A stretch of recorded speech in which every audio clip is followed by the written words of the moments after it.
Kryeministri Edi Rama në Fier po prezanton arritjet kyçe në prodhimin dhe diversifikimin e burimeve të energjisë, investimet e realizuar në këtë sektor, si dhe objektivat afatgjata për zhvillimin të qëndrueshëm deri në vitin 2030. Rama tha se është dyfishimi i prodhimit i energjisë në Shqipëri. Sipas tij, prodhimin e gjetëm vetëm hidro, ndërsa e diversifikuam. Sot, 10% e burimit vjen nga energjia diellore.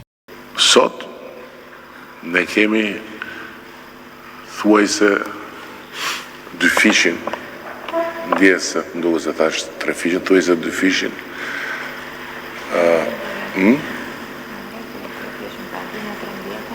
Në raport me nga Unisëm të prodhimit.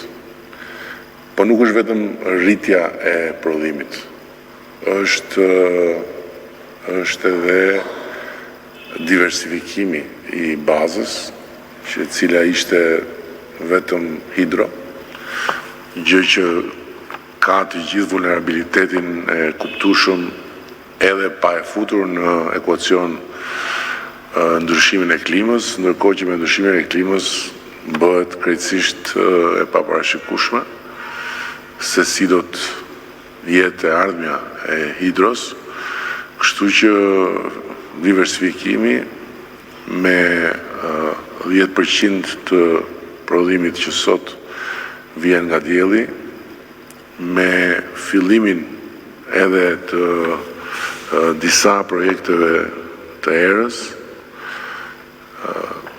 me inovacionin e jashtëzakonshëm që do të kemi fatin të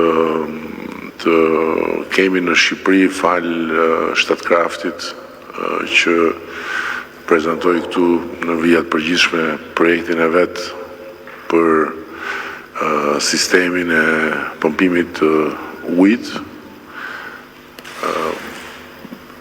Besoj që kemi të gjitha arsyet të mendojmë se pavarësia e plotë energjetike e Republikës së Shqipërisë është afër.